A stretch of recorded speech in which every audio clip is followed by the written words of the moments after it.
तसव्वुर कीजिए एक ऐसे नबी का जिसने पूरी जिंदगी अल्लाह की राह में गुजारी, जिसने बुत तोड़े, आग में डाले गए, मगर फिर भी अल्लाह पर भरोसा ना छोड़ा। अब वो नबी बूढ़े हो चुके थे, आंखें कमजोर थीं, जिस्म थक चुका था, मगर दिल में एक आरजू अभी भी जिंदा थी। एक बेटा, ऐसा बेटा जो आंखों की ठंडक बने, तन्हाई का सहारा बने। ये वाकया है हजरत इब्राहिम का। हजरत इब्राहिम रातों को उठकर अल्लाह से दुआ करते, ए मेरे रब, मुझे नेक औलाद अता फरमा। साल गुजरते गए, 10 साल, 20 साल, 40 साल, मगर हजरत इब्राहिम ने कभी अल्लाह की रहमत से उम्मीद नहीं छोड़ी।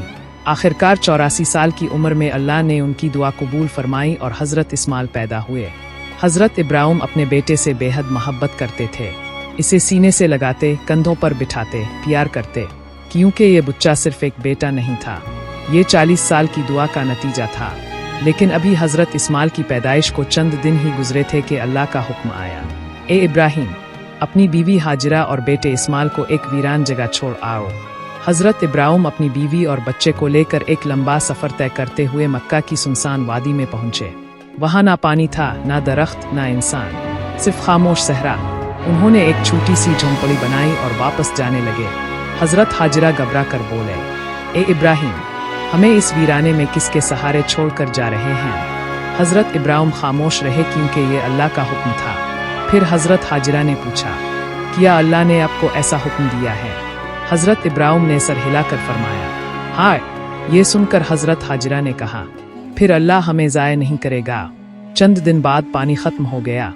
नन्हे इस्माइल प्यास से तड़पने लगे। एक माँ अपने बच्चे की ये हालत ना देख सकी। हजरत हाजिरा सफ़ा पहाड़ी पर दौड़े, फिर मरवा की तरफ गईं। 7 मरतबा सफ़ा और मरवा के दरमियान दौड़ती रहे। अल्लाह ने एक माँ की बेबसी देखी और ज़मीन से जमजम का चश्मा जारी फरमा दिया। यही वो जमजम है जिसका पानी आज भी दुनिया भर के मुसलमान पीते हैं। साल गुजर गए, हजरत इस्माइल बड़े होने लगे।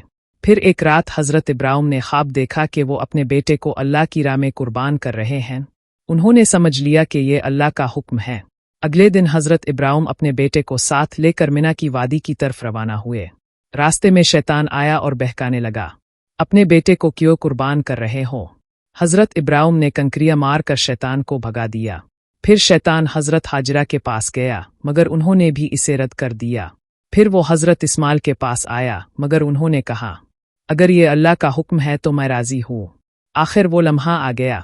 हजरत इब्राहिम ने अपने बेटे से कहा, बेटा, मैंने ख्वाब में देखा है कि मैं तुम्हें कुर्बान कर रहा हूँ, तुम्हारी क्या राय है?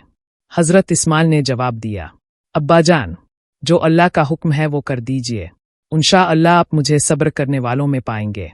हजरत इब्राहिम ने आंखों पर पट्टी बांधी, बेटे को लुटाया और छुरी चलाई, मगर छुरी ना चली। इसी लम्हे आसमान से आवाज आई, ए इब्राहिम, तुमने अपना ख्वाब सच्चा कर दिखाया।